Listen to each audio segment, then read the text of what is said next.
Bendito seja o nome do Senhor. Bendito seja o teu nome, Senhor. Graças a Deus. Aleluia, Senhor. Glória a Deus. Aleluia. Quero com muita alegria Aleluia. cumprimentar a todos com a paz do Senhor Jesus. Nós estamos em festa. Aleluia. Nós estamos em festa, com muitos motivos para glorificar o Senhor. Estamos finalizando um mês na presença do Senhor. Tivemos um encontro hoje maravilhoso com as crianças, onde elas se alegraram muito e nós nos alegramos na presença do Senhor. Esse final de semana também o nosso pastor, ele foi fazer um trabalho missionário, podemos dizer, né? Lá em São Luís do Maranhão, onde houve ali uma festa. Deus operou grandemente, vidas foram batizadas, certamente os irmãos ali foram renovados, também presbíteros ali foram levantados, homens e mulheres para serem usados na presença do Senhor. E esse mês também é um mês conhecido do todo o meio evangélico como o mês da Reforma Protestante. E no dia de hoje, dia 31, é o dia que é comemorado, o dia da Reforma Protestante. Foi um marco muito importante na história de todo mundo, mas principalmente para aqueles que creem na palavra do Senhor, no Evangelho vivo do Senhor Jesus. Mas a nossa alegria mesmo é porque o Senhor está presente no nosso meio. Não há alegria maior do que essa, ter o Espírito Santo na nossa vida, ter o Espírito Santo no meio dos louvores, adorando o nome do Senhor.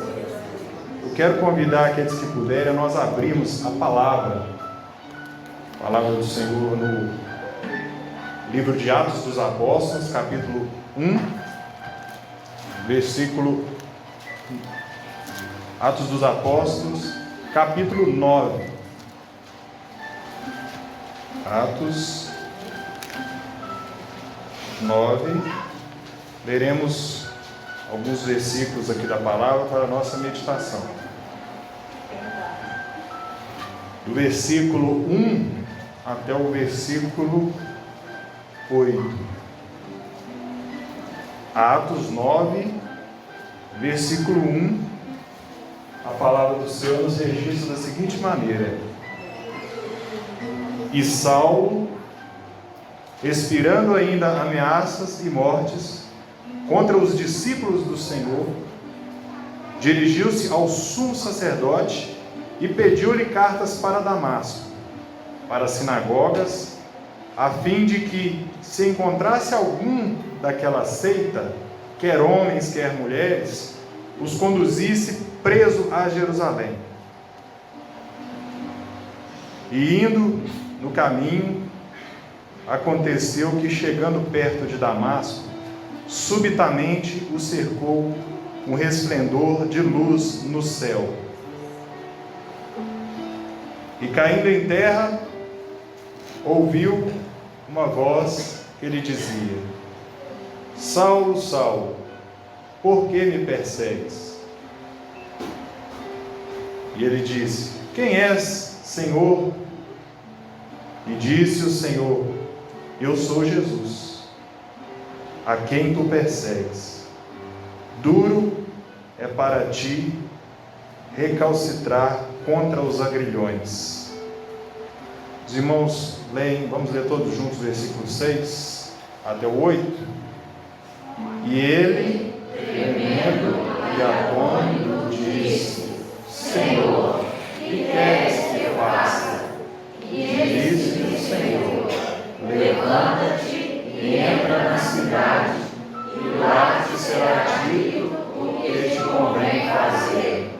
E os varões que iam com ele pararam espantados, ouvindo a voz, mas não vendo ninguém. E Saulo levantou-se da terra, e abrindo os olhos, não via ninguém. E guiando pela mão, o conduziram a Damasco. Aleluias. Vamos fechar os nossos olhos e glorificar ao Senhor, Glória a Deus. porque a presença dele é real no nosso meio. Aleluia. Senhor Deus, nós te glorificamos, Pai. Te bendizemos pela vida de cada um Glória a que o Deus. Senhor trouxe à tua casa nessa noite. Aleluia. Porque o Senhor é quem tem uma palavra para cada coração. Ó Deus, certo de que essa palavra vai produzir aquilo para o qual ela foi mandada. Pois a tua palavra não volta vazia. Nós te pedimos que o Senhor envie a tua palavra com poder e autoridade. Não seja o homem a falar, mas seja o Senhor a falar. Fala conosco, nós te pedimos esta bênção em nome de Jesus. Amém. Podemos assentar. Meus irmãos, palavra do Senhor, nós lemos aqui o episódio da conversão de Saulo. Conversão de Saulo.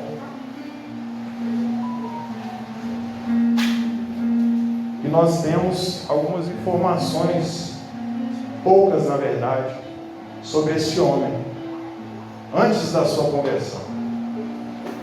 Mas depois da sua conversão, nós temos o relato de uma jornada de fé, de uma jornada vitoriosa, de um legado que ele deixou, após esse momento aqui que nós vemos. Então este momento aqui que nós vemos é um marco na vida de Saulo, mas na vida também de todos os que creem no Evangelho. Nós vamos ver por quê. Primeiro, Saulo não vai ser a primeira vez que ele vai aparecer aqui o nome dele no Evangelho.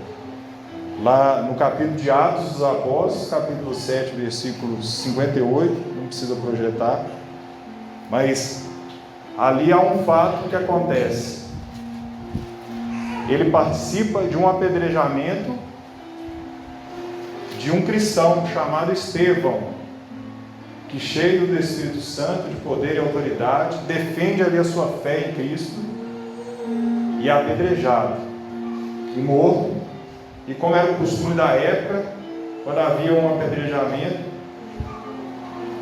as vestes de quem apedrejou eram colocadas aos pés da testemunha, e Paulo foi testemunha. Então Saulo foi colocado lá, as vestes aos pés de Saulo, e Saulo então foi testemunha dessa morte, desse cristão. Outra coisa que nós sabemos de Saulo é que Saulo era um judeu muito zeloso pela sua religião, o judaísmo. Ele foi treinado para ser rabino, para ser mestre. A historiadores nos falam que aos 15 anos ele foi matriculado na melhor escola do judaísmo na época, que era a escola de Gamaliel. Então ele foi treinado por um mestre da palavra, por um mestre da Bíblia, por um mestre judeu. Ele foi treinado para ser um rabino desde muito cedo, 15 anos. E o grupo a que ele pertencia era o grupo dos fariseus. Então o fariseu já era conhecido por ser muito zeloso pela lei, pela palavra de Deus. O que nós sabemos de Paulo é que ele tinha 28 anos quando aconteceu o episódio, aproximadamente. Isso são descobertas até recentes, que ele tinha cerca de 28 anos quando aconteceu a conversão. Se nós formos comparar a idade dele com a idade do Senhor Jesus, ele era mais novo, há cerca de 4 a 5 anos mais novo que o Senhor Jesus. Então Jesus tinha partido, ressuscitado, a palavra do Evangelho crescia, e Paulo era Saulo, né, o seu nome era Saulo, o seu nome hebraico, seu nome de judeu, e depois ele vai ser conhecido como Paulo também, porque esse é o nome grego, porque ele foi usado para pregar além das fronteiras de Jerusalém, de Israel. Ele foi usado para pregar para os gentios, ou seja, aqueles que não eram judeus. Então ele recebeu também o nome grego, Paulo. Mas Saulo então era zeloso, era um jovem, e o que nós sabemos sobre ele também é que ele perseguia os cristãos, mas perseguia os cristãos furiosamente, defendendo aquilo que ele achava que era certo, zeloso com a palavra. Ele entendia que aquela seita dos cristãos, aqueles que criam no Cristo ressuscitado, era uma ameaça muito grande à religião verdadeira que ele acreditava, era o judaísmo. Então ele invadia casas dos cristãos e os levava para a prisão. Isso dentro de Jerusalém. E no episódio que nós vimos, nós começamos a ler aqui, quando o evangelho começou a crescer também lá na Síria, numa cidade chamada Damasco, ele pediu aos seus superiores cartas para ir para lá, para perseguir os judeus lá, que se tivesse alguém daquela seita dos cristãos, perseguir os cristãos, ele ia trazer preso para Jerusalém. Então foi aí que nós lemos, aqui no capítulo 9, se quiser projetar aí, o versículo 1. Então a palavra fala que Saulo ainda estava respirando ameaças e mortes contra os discípulos do Senhor, e dirigiu-se ao sumo sacerdote e pediu-lhe cartas para Damasco, a fim de que encontrasse alguns daquela seita, quer homem, quer mulheres, os conduzisse presos a Jerusalém. Mas aí, o versículo 3: e indo no caminho, aconteceu que, chegando perto de Damasco, subitamente o cercou um resplendor de luz do céu. E aí acontece o que nós lemos aqui. Ele cai por terra e ele ouve a voz, uma voz que diz: Saulo, Saulo, por que me persegues? E aí ele começa a conversar com o Senhor. Quem é Senhor? E o Senhor Jesus fala com ele assim: eu sou Jesus, a quem tu persegues. Jesus se apresenta para ele, Jesus se mostra para ele, aquele que ele estava perseguindo de uma forma pessoal, porque perseguia a sua igreja, que ele achava que era uma mentira, que era um engano. Aquele estava falando agora com ele, se apresentando a ele, e ele ouvindo a sua voz. E a palavra diz que ele estava atônito, assustado. E nós vamos ver que a reação de Saulo naquele momento, ela nos ensina muito. Porque um dia Jesus, ele também nos achou. Jesus achou Saulo. Não foi Saulo que achou Jesus. Saulo queria só perseguir, era o objetivo dele, e ele estava certo segundo a sua razão, segundo a sua religião. Mas Jesus encontrou Saulo. Jesus um dia nos encontrou também, no caminho que também estava errado, ou não, às vezes era certo, às vezes não tínhamos nenhum crime, nenhum nada, mas nós tínhamos um pecado. Mas Jesus nos encontrou e nos apresentou, e se apresentou a nós, ou foi na casa do Senhor, ou de alguma forma o Senhor Jesus, ele nos visitou.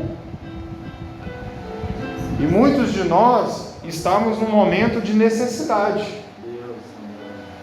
e nos apresentamos ao Senhor com uma necessidade. Talvez hoje você veio aqui com a necessidade também: Senhor, me abençoa minha família. Jesus está aqui, está se apresentando. Eu sou Jesus. Jesus está presente porque Ele falou com os lábios dele: onde estiverem 2 ou 3 reunidos no meu nome, aí sou eu no meio deles. Então Jesus, ele está presente. E nós nos apresentamos a Ele. Quando Ele se apresentou a nós, nós temos a tendência de nos apresentar como necessitados que somos, precisando de uma bênção para a nossa família, precisando de uma bênção para a nossa vida profissional. Nós pedimos ao Senhor: Senhor Jesus, eu preciso de uma bênção na minha família, eu preciso de uma bênção na minha saúde. E o Senhor opera na nossa vida. Certamente o Senhor tem um poder para operar. E se for este sinal que vai fazer você ficar mais perto dele, certamente Ele fará. Certamente Ele fará. Mas a atitude de Paulo ali, ela foi diferente. A reação dele foi diferente. E quem sabe também hoje é dia de você falar a mesma coisa que ele falou com o Senhor, porque as palavras dele vão marcar a vida dele a partir daquele momento. Ele diz assim no versículo 6, ele tremendo, atônito, versículo 6, ele tremendo e atônito disse: Senhor, que queres que eu faça? Então a pergunta dele foi diferente, né? Senhor, faz para mim? Não. O Senhor não se desagrada que nós pedimos para Ele fazer, porque Ele faz. Mas hoje talvez seja o dia de pedir, perguntar ao Senhor: Senhor, o que o Senhor quer que eu faça? Senhor, dirige a minha vida a partir de hoje, porque a vida de Saulo, ela foi diferente a partir de ali. A partir dali a vida dele foi marcada, totalmente dirigida pelo Senhor Jesus. E é isso que o Senhor tem para você, é isso que o Senhor tem para mim. O Senhor tem porta de emprego? Tem. O Senhor tem saúde, cura, libertação. Glória a Deus. O Senhor tem uma bênção para a sua família, mas o Senhor, principalmente, Ele quer dirigir a sua vida. Ele quer dirigir a sua vida. Ele quer falar com você todos os dias. Quer que você abra a palavra e ouça a voz dEle. Quer que você tenha experiências com Ele, falando ao seu coração, através de sonhos, através de visões.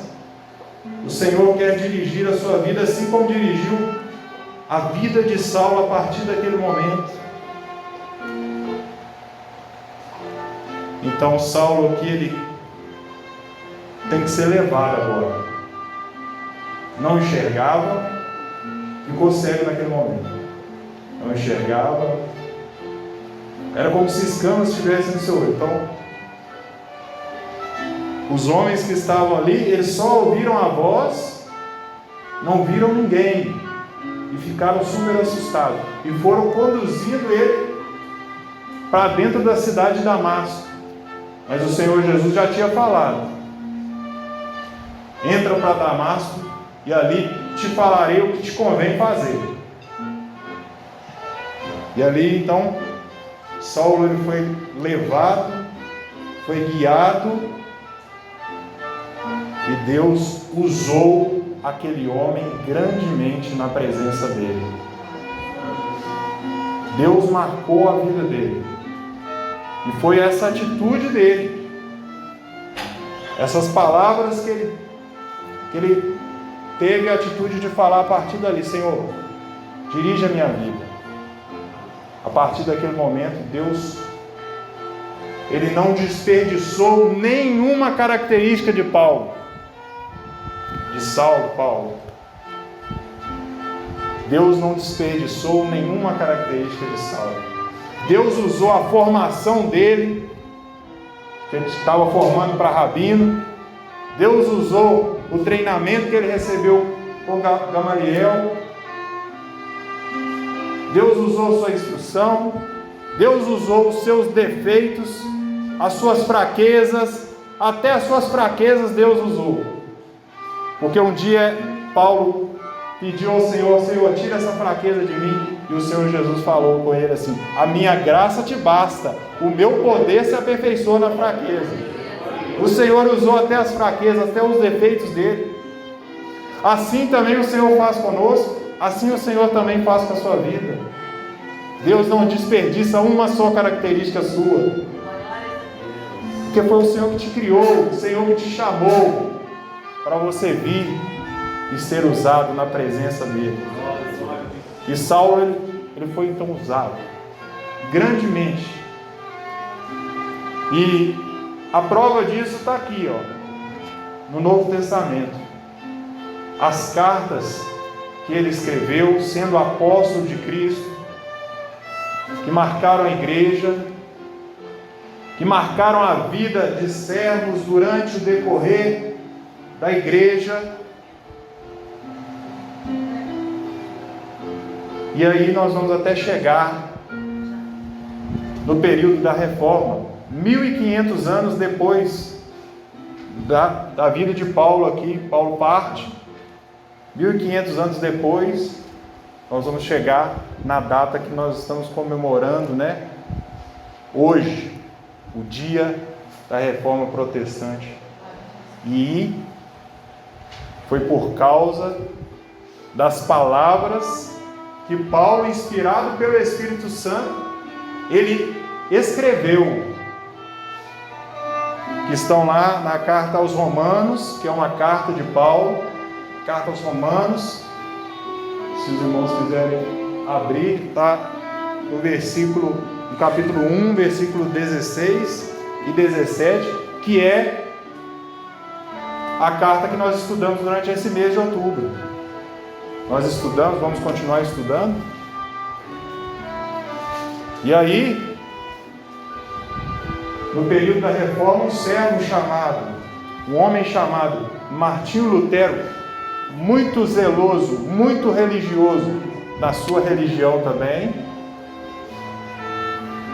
sacerdote que ele era, dedicado à igreja, zeloso de tal maneira que ele se flagelava por causa do pecado que ele sentia. A história conta que ele se confessava com o padre todos os dias, 2 horas seguidas. E o padre já não conseguia mais ouvir ele. Falava: por que todo dia essa mesma ladainha? Todo dia você vem aqui. E ele se flagelava, porque ele entendia que era pelas obras dele, pelo recurso dele, pela força que ele faria, é que ele seria perdoado pelo Senhor, que ele conseguiria entrar na eternidade, que ele conseguiria a salvação dos seus pecados. Ele tinha esse entendimento, mas então ele leu a palavra. E ele leu a palavra exatamente no versículo 17. Vamos ler o 16. Todos juntos. Porque não me envergonho do Evangelho de Cristo, pois é o poder de Deus para a salvação de todo aquele que crê, primeiro do judeu e também do grego. Porque nele se descobre a justiça de Deus de fé em fé, como está escrito: mas o justo viverá da fé. Glória a Deus.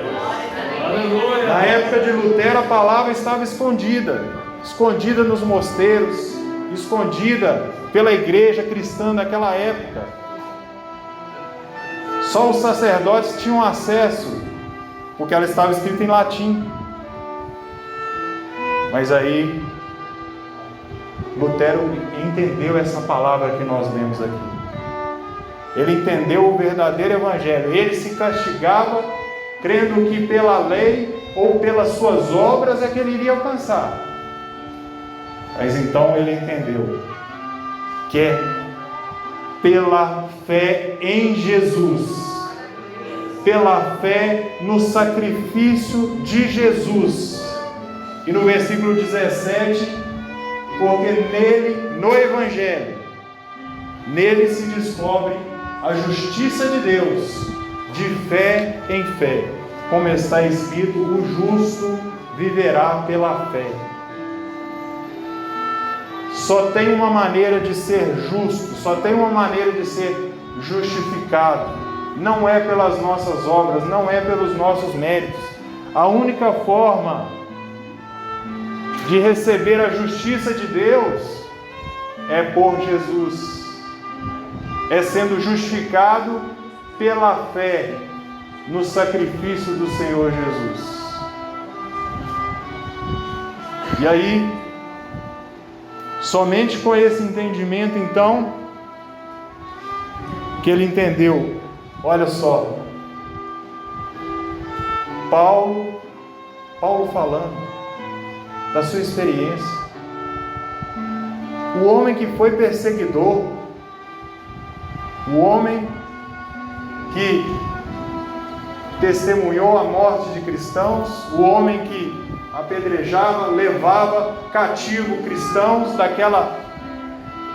daqueles que pregavam aquele evangelho. Agora ele levando o evangelho, Deus usando a sua vida para essa palavra aqui que chegou até os nossos dias hoje, porque o justo viverá da fé.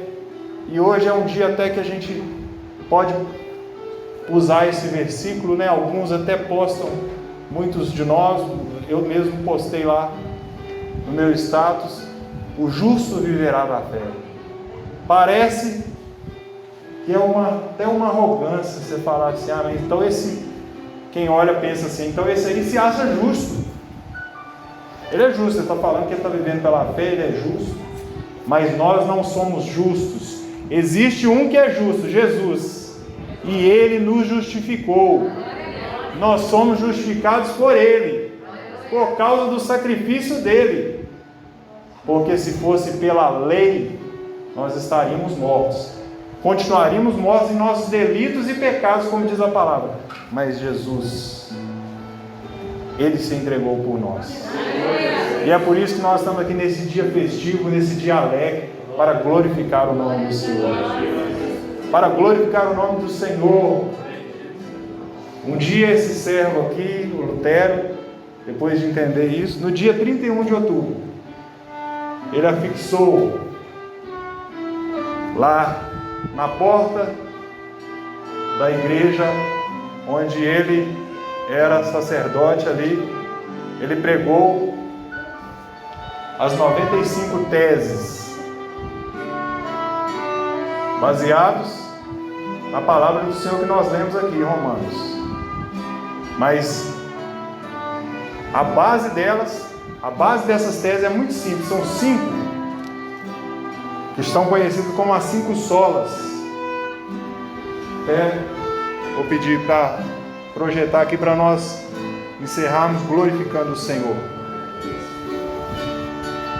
Está pequenininho, mas as 5 solas: sola escritura, ou só a escritura; solos Cristos, somente Cristo como Salvador; sola gratia, somente a graça é que salva o homem, a graça de Deus; sola fide, somente a fé justifica o homem; soli Deo glória, somente a Deus a glória. Louvado seja o nome do Senhor. Vamos glorificar o nome do nosso Deus.